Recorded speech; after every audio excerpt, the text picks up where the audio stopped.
पाकिस्तान और चीन के नए परमाणु समझौते की दुनिया में हथियारों की दौड़ के साथ ही संघर्ष की आशंका भी बढ़ेगी। 90 बिलियन ऑस्ट्रेलियाई डॉलर की सबमरीन डील हाथ से निकलने के बाद फ्रांस की राजनीति में उथल-पुथल मची हुई है।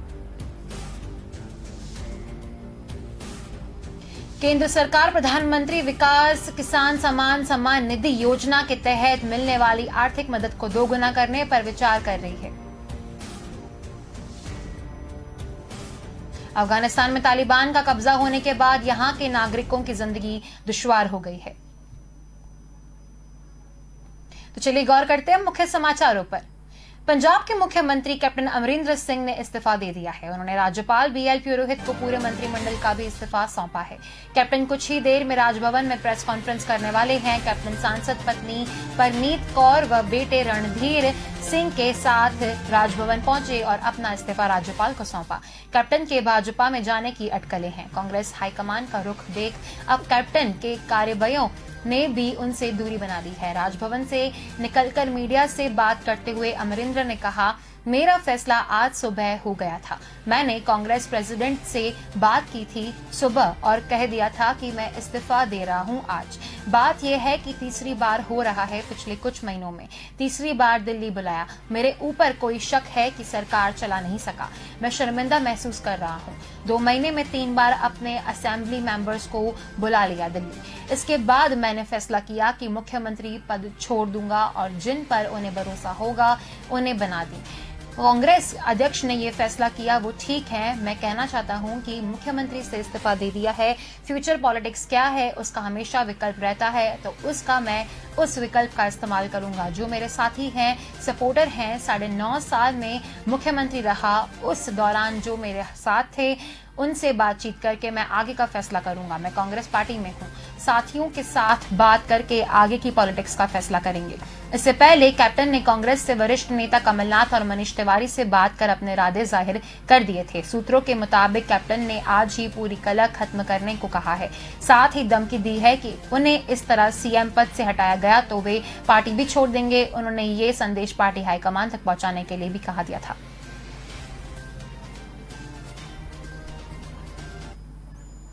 पाकिस्तान और चीन के नए परमाणु समझौते से दुनिया में हथियारों की दौड़ के साथ ही संघर्ष की आशंका भी बढ़ेगी। ये समझौता भारत के लिए चिंता और चुनौतियों पैदा करने वाला हो सकता है। और इसने फैबियन बसार्ट ने अपने लेख में कहा है कि यह एक खतरनाक समझौता है। बसार्ट ने अपने लेख में इस समझौते को चीन के लिए पाकिस्तान में हथियारों की जखीरा तैयार करने की रणनीति के तौर पर माना है। यह भारत के लिए चिंता की बात हो सकती है। इस समझौते में पाकिस्तान की भविष्य में सभी परमाणु ऊर्जा संयंत्रों के निर्माण और रखरखाव पर व्यापक सहयोग देने की शर्तें शामिल है। फिलहाल पाकिस्तान में 4 नए संयंत्र तैयार हैं। इसमें से कराची और 2 मुजफ्फरगढ़ में बने हुए हैं। ये सभी चीन की तकनीक से ही तैयार किए गए हैं। इस समझौते के तहत अब चीन परमाणु ऊर्जा क्षेत्र में सभी तरह से मदद करेगा। चीन और पाकिस्तान के बीच वैसे तो परमाणु सहयोग 1986 से ही चल रहा है। सितंबर 2021 में हुआ यह समझौता इसको और विस्तार देता है। इसी साल 8 सितंबर को पाकिस्तान के एटॉमिक एनर्जी कमीशन और चीन के जोंगयांग इंजीनियरिंग कोऑपरेशन ने परमाणु ऊर्जा सहयोग के लिए समझौता किया है। इस समझौते की रूपरेखा 20 अगस्त को हुई एक उच्च स्तरीय बैठक में बनाई गई थी। यह समझौता 10 साल के लिए वैध है। इस समझौते के तहत परमाणु प्रौद्योगिकी के हस्तांतरण, यूरेनियम का खनन और सर्वोदन परमाणु ईंधन की आपूर्ति और अनुसंधान रिएक्टरों की स्थापना की जाएगी।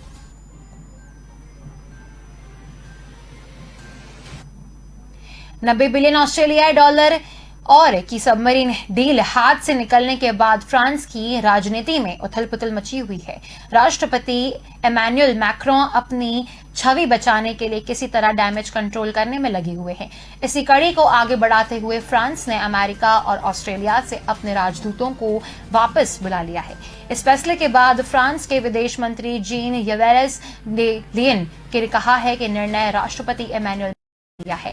ऑस्ट्रेलिया, यूनाइटेड किंगडम, ब्रिटेन और यूनाइटेड स्टेट अमेरिका के बीच एक समझौता हुआ है। इसे AUKUS नाम दिया गया है। इसमें ऑस्ट्रेलिया को न्यूक्लियर पावर्ड सबमरीन बनाने की तकनीक दी जाएगी। तीनों देशों के बीच हुई डील से फ्रांस बेहद नाराज है, क्योंकि इस डील के बाद फ्रांस और ऑस्ट्रेलिया के बीच 2016 में हुआ 12 सबमरीन बनाने का सौदा खत्म हो जाएगा। यह डील अरबों डॉलर की थी। इसके तहत ऑस्ट्रेलिया फ्रांस को 90 बिलियन ऑस्ट्रेलिया डॉलर चुकाने वाला था। व्हाइट हाउस ने बयान जारी कर फ्रांस के इस कदम को खराब बताया है। अमेरिका की तरफ से कहा गया है कि वे फ्रांस से मतभेद दूर करने के लिए बातचीत करते रहेंगे। ऑस्ट्रेलिया की विदेश मंत्री मरीज पेन ने कहा कि फ्रांस से अच्छे संबंध की उम्मीद करती है। ऑस्ट्रेलिया बातचीत जारी रखेगा। इस राजदूत को बुलाना अच्छा नहीं है। केंद्र सरकार प्रधानमंत्री किसान सम्मान निधि योजना के तहत मिलने वाली आर्थिक मदद को दोगुना करने पर विचार कर रही है। मीडिया रिपोर्टर्स के अनुसार लाभार्थी किसानों को 2,000 रुपए की जगह 4,000 रुपए की किश्त मिल सकती है। अगर ऐसा होता है तो किसानों को हर साल 6,000 की जगह 12,000 रुपए 3 किश्तों में मिलेंगे। मीडिया रिपोर्ट्स के अनुसार केंद्र सरकार जल्द लाभार्थी किसानों के ये तोहफे दे सकती है। रिपोर्ट्स के मुताबिक बिहार के कृषि मंत्री अमरेंद्र प्रताप सिंह ने हाल ही में केंद्रीय कृषि मंत्री नरेंद्र सिंह तोमर और वित्त मंत्री निर्मला सीतारमण से मुलाकात की। इसमें पीएम किसान योजना के तहत मिलने वाली राशि को दोगुना करने पर भी चर्चा की गई है। हालांकि अभी इसको लेकर कोई फैसला नहीं किया गया है। पीएम किसान योजना के तहत केंद्र सरकार प्रत्येक किसान परिवार को हर साल 6,000 रुपए देती है। यह राशि 2,000 रुपए की 3 समान किस्तों में दो जाती। प्रत्येक 4 महीने के बाद यह सम्मान राशि सीधे किसानों के बैंक खाते में ट्रांसफर की जाती है। अफगानिस्तान में गरीबी का आलम। अफगानिस्तान में तालिबान का कब्जा होने के बाद यहां के नागरिकों की जिंदगी दुश्वार हो गई है। पैसों की कमी होने के कारण लोग 2 वक्त का खाना भी नहीं जुटा पा रहे। भूखमरी से बेचने के लिए लोग अपने घरों का सामान बेच रहे हैं। इसके मुताबिक काबुल के एक पार्क चमन होजोरी के तरफ जाने वाली सड़क पर कालीन, फ्रीज, टेलीविजन, सोफा समेत घर के कई सामान रखे हुए हैं। लोग अपने परिवार के लिए राशन पानी का इंतजाम करने के लिए अपने अपने घरों से सामान लेकर उसे बेचने के लिए सड़कों पर बैठे हैं। एक दुकानदार लाल गुल ने टोलो न्यूज को बताया कि 1 लाख अफगानी का घरेलू सामान सिर्फ 2,000 अफगानी में बिक रहा है। लाल गुल ने कहा, मैंने अपना सामान आधे से भी कम दाम पर बेचा है। 25,000 में खरीदे गए फ्रिज को 5,000 में बेचना पड़ा। इसके अलावा मेरे पास कोई और रास्ता नहीं है। इसे बेचकर कम से कम मेरे बच्चे रात का खाना खा पाएंगे। अपना सामान बेचने वाले लोगों में कई लोग ऐसे हैं जो तालिबानी शासन में जीने के लिए सामान बेच रहे हैं, जो कुछ ऐसे भी हैं अफगानिस्तान छोड़कर जाने के लिए पैसा जुटा रहे हैं। हालात ऐसे हैं कि लोग महंगे से महंगा सामान भी कौड़ियों के दाम बेच रहे हैं।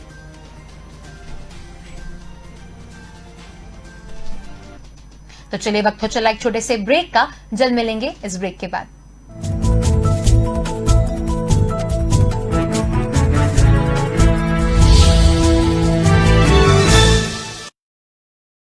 जसप्रीत अच्छा कर रहा है ना? हाँ ठीक है। फास्ट बॉलर बन जाएगा ना? मैडम इसका रनअप इतना छोटा है ना, फास्ट बॉलर बनना बहुत मुश्किल है। जो बोले तू रफ्तार नहीं पकड़ पाएगा सर, उसको पलट दे।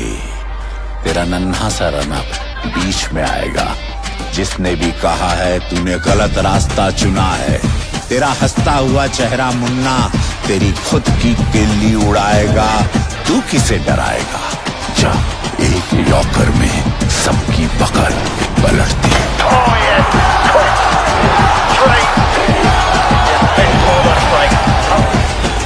थम्स अप, तूफान वही जो सब पलट दे।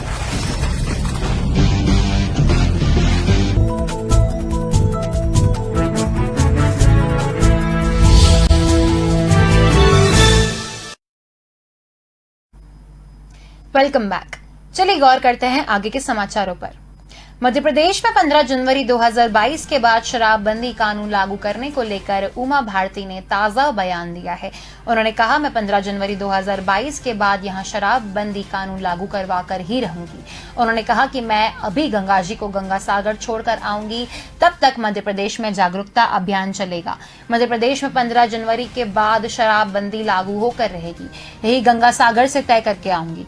आगे उन्होंने कहा कि ये अभियान शराबबंदी के लिए कार प्राप्त पदाधिकारण बनाने के लिए होगा। उन्होंने बिहार के मुख्यमंत्री नीतीश कुमार के शराबबंदी मॉडल की तारीफ की। उमा भारती ने कहा कि गंगा जी की यात्रा 15 जनवरी 2022 को पूरी कर रही हूं।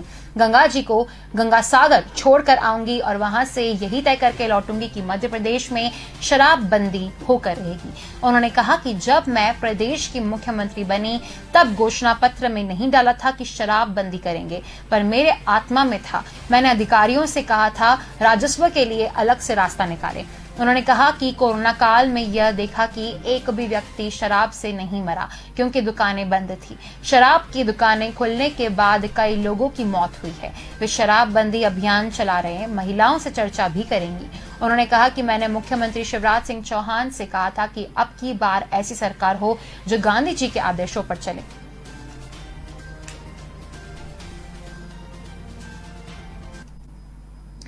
तालिबानी सरकार के शिक्षा मंत्रालय ने अफगानिस्तान के सभी सेकेंडरी स्कूलों को आदेश दिए हैं कि शनिवार से स्कूल खोले जाएं।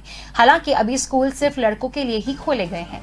आदेश में इस बात का कोई जिक्र नहीं है कि लड़कियों के स्कूल कब खुलेंगे। हालांकि पिछले महीने ही तालिबान के वादा किया था कि लड़कियों की पढ़ाई पर कोई रोक नहीं आएगी।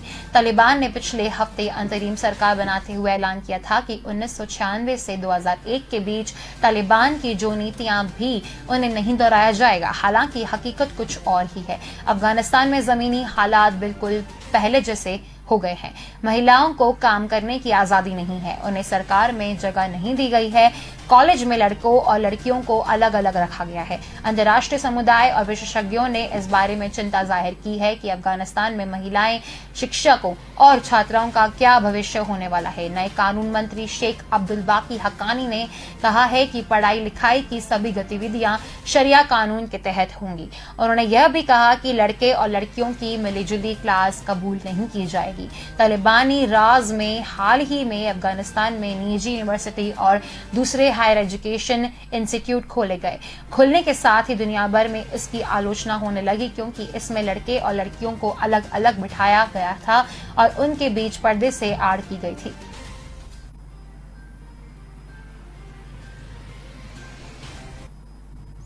पश्चिम बंगाल में उपचुनाव से पहले भाजपा को करारा झटका लगा है। पूर्व मंत्री रहे बाबुल सुप्रियो ने आज तृणमूल कांग्रेस का दामन थाम लिया। उन्होंने मुख्यमंत्री ममता बनर्जी के भतीजे अभिषेक बनर्जी की मौजूदगी में बाबुल सुप्रियो टीएमसी में शामिल हो गए। जुलाई में बाबुल सुप्रियो के अचानक ही भाजपा के इस्तीफा दे दिया था और राजनीति से संन्यास लेने का ऐलान किया था, लेकिन करीब एक महीने बाद बाबुल सुप्रियो ने तृणमूल कांग्रेस में शामिल होकर सबको चौंका दिया। टीएमसी में शामिल होने के बाद बाबुल सुप्रियो ने प्रेस कॉन्फ्रेंस की। उन्होंने कहा, जब मैंने कहा था कि मैं राजनीति छोड़ रहा हूं, मैंने ये दिल से कहा था। मेरे सभी दोस्तों ने कहा था राजनीति छोड़ने का मेरा फैसला गलत है और भावावेश में लिया गया है। इस दौरान उन्होंने कहा था कि मुझे अपने फैसले बदलने पर गर्व है। बंगाल की सेवा करने के लिए टीएमसी में आया हूं। मैं बहुत उत्साहित हूं। मैं सोमवार को दीदी से मिलूंगा। मैं गर्मजोशी भरे स्वागत से अभिभूत हूं। भवानीपुर में ममता बनर्जी के लिए प्रचार करने पर सवाल पर बाबुल ने कहा कि मुझे नहीं लगता कि दीदी को मेरे प्रचार की कोई जरूरत है। अगर प्रचार के लिए कहा गया तो जरूर करूंगा। मैं जनता की सेवा करना चाहता हूं। बाबुल सुप्रियो ने कहा कि दीदी और अभिषेक ने मुझे बड़ा मौका दिया है। टीएमसी में शामिल होने के बाद अब आसनसोल में अपनी सीट पर बने रहने का कोई मतलब नहीं है। मैं आसनसोल की वजह से ही राजनीति में आया। जितना ही हो सके यहाँ के लोगों के लिए करूंगा। भारत पाक के बीच 1971 में हुए युद्ध को 50 साल पूरे हो गए हैं। इस मौके पर पंजाब के जालंधर कैंट में गोल्डन जुबली समारोह आयोजित किया गया है। इसमें भारतीय वायुसेना की सूर्यकिरण टीम ने एयर शो दिखाना था। हालांकि इस बीच मौसम की वजह से इसे रद्द कर दिया गया। एयरफोर्स की सूर्यकिरण टीम के मुताबिक आसमान में बादल काफी नीचे आ गए थे, जिसकी वजह से यह संभव नहीं हो सकता था। इस वजह से कुछ इंतजार के बाद इसे रद्द कर दिया गया।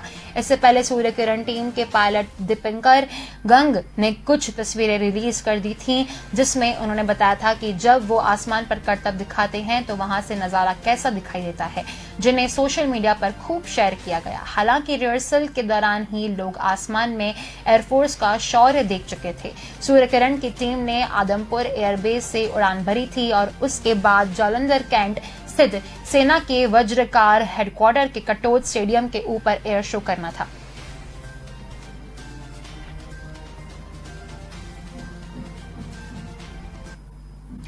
बॉलीवुड एक्टर सोनू सूद के खिलाफ छापेमारी को लेकर आयकर विभाग ने बड़ा खुलासा किया है। विभाग का कहना है कि सोनू सूद 20 करोड़ रुपए से ज्यादा की टैक्स चोरी में शामिल है। एक्टर के मुंबई स्थित घर पर आयकर विभाग ने लगातार 3 दिन तक सर्वे किया। विभाग ने कहा कि सूद ने विदेशी डोनर से 2.1 करोड़ का नॉन प्रॉफिट जुटाया, जो कि इस तरह से लेन देन को नियंत्रण करने वाले कानून का उल्लंघन है। अब तक की जांच में 20 ऐसी एंट्री का पता चला जिन्हें देने वालों के फर्जीवाड़े की बात स्वीकार की। उन्होंने नकद के बदले चेक जारी करने की बात भी मानी। सीबीडीटी के मुताबिक मुंबई, लखनऊ, कानपुर, जयपुर, दिल्ली और गुरुग्राम समेत कुल 28 परिसरों पर छापेमारी की गई। सोनू सूद ने 2020 में अपना एनजीओ शुरू किया था, जिसे 1 अप्रैल 2021 से अभी तक 18.94 करोड़ का डोनेशन मिला है। इसमें से अभी तक 1.9 करोड़ अलग अलग कार्यों में खर्च हुए हैं, जबकि बची हुई 17 करोड़ की रकम अभी भी अकाउंट में मौजूद है। चलिए वक्त तो चला एक छोटे से ब्रेक का, जल्द मिलेंगे इस ब्रेक के बाद।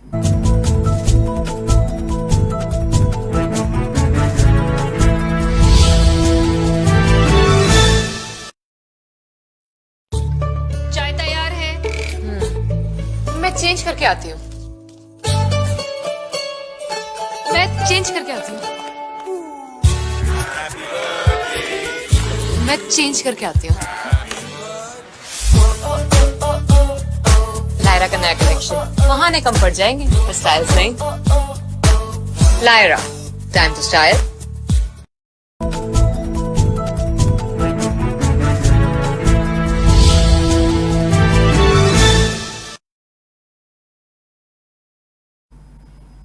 Welcome back. चलिए गौर करते हैं आगे के समाचारों पर। अलीगढ़ में भाजपा नेता योगेश वार्ष्णेय को गिरफ्तार करने पहुंची पश्चिम बंगाल पुलिस की टीम को लोगों ने बंधक बना लिया है और उसके साथ मारपीट की। 2017 में भारतीय जनता युवा मोर्चा के पूर्व मंडल अध्यक्ष योगेश ने ममता बनर्जी के सर पर 50 लाख का इनाम रखा था। कहा था कि जो ममता बनर्जी का सिर कलम करके लाएगा उसे यह रकम दी जाएगी।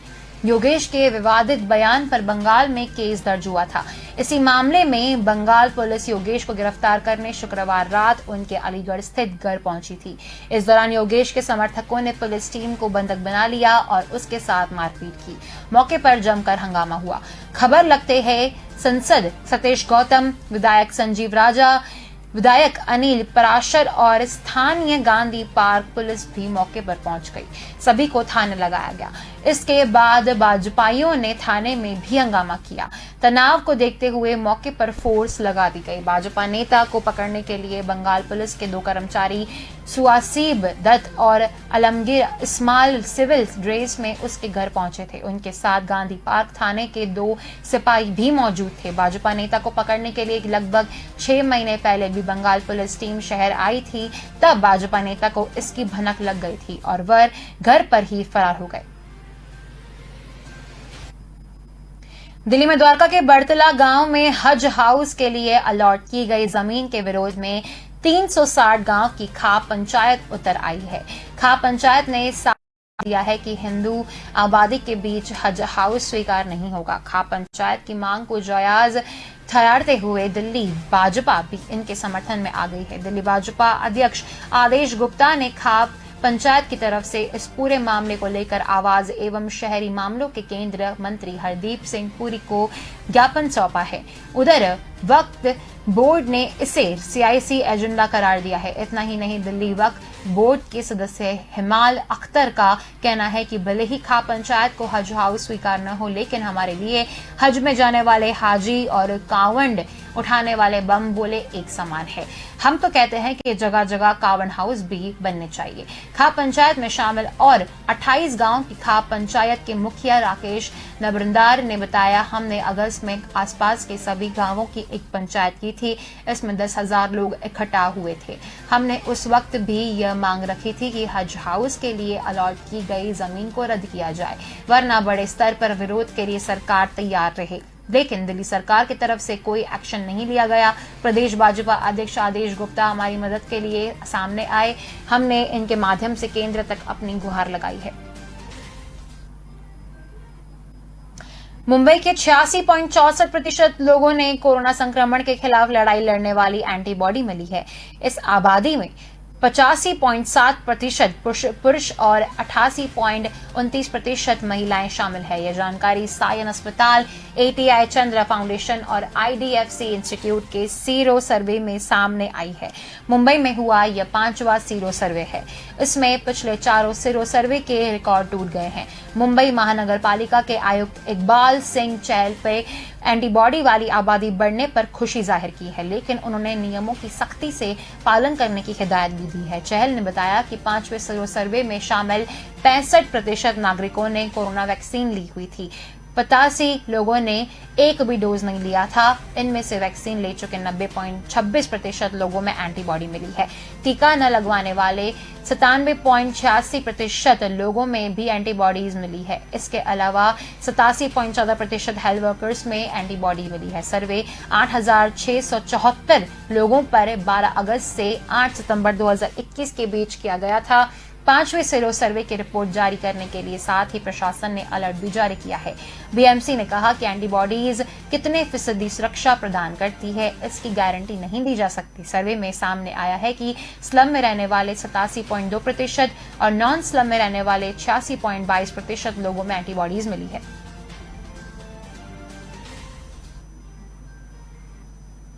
अयोध्या में राम मंदिर निर्माण के लिए 115 देशों से पानी लाया गया है। शनिवार को इस मौके पर रक्षा मंत्री राजनाथ सिंह ने बड़ा बयान दिया है। उन्होंने शनिवार को कहा कि रामलला के जलाभिषेक के सभी देशों से जल आना चाहिए। उन्होंने कहा कि हमारे ऋषियों ने पूरे विश्व को अपना परिवार माना है। हमने दुनिया को वसुदेव कुटुंबकम का संदेश दिया है। इसलिए राम मंदिर निर्माण व जलाभिषेक लिए विश्व के सभी देशों से जल आना चाहिए। हाल ही में मीडिया की खबरें आई थी कि राम मंदिर निर्माण के लिए 115 देशों से जल लाया गया। इस जल के प्राप्त करने के बाद रक्षा मंत्री का यह बयान सामने आया है। उन्होंने कहा कि यह अभिन्न सोच है, हर भारतवासी के लिए गौरव का विषय है। रक्षा मंत्री ने कहा कि भारत कभी हिंसा का समर्थन नहीं करता। राम मंदिर का निर्माण तब शुरू हुआ जब सुप्रीम कोर्ट ने इस पर फैसला सुना दिया। यह सकारात्मक शुरुआत है। भारत को कभी जाति, धर्म या समुदाय के आधार पर नहीं बांटा जा सकता। बता दें, अभी हाल ही में दिल्ली के एक गैर सरकारी संगठन ने दावा किया है कि उसने राम मंदिर निर्माण के लिए 115 देशों से पानी मंगवाया है। इन देशों में Australia, Bangladesh, Afghanistan, Canada, Cambodia, Germany, Italy जैसे देश शामिल है। विराट कोहली ने 2 दिन पहले वर्ल्ड कप के बाद T20 टीम की कप्तानी छोड़ने का ऐलान सोशल मीडिया पर किया था। उसके बाद से ही कोहली की वनडे टीम की कप्तानी को लेकर भी चर्चा शुरू हो चुकी है।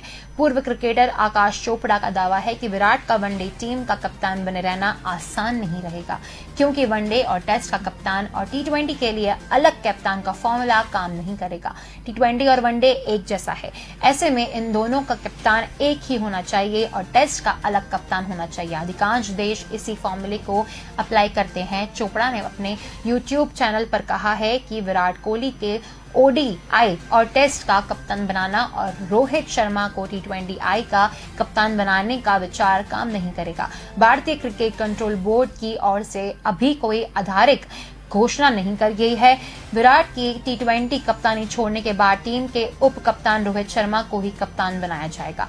चोपड़ा का मानना है कि क्रिकेट के दोनों वाइड गेंदों के रूपों के बीच समानता होने के कारण स्प्लिट कैप्टनसी का आइडिया का फॉर्मूला अप्लाई करना चाहिए। वनडे और T20 दोनों ही टीमों का कप्तान एक खिलाड़ी होगा तो बेहतर होगा।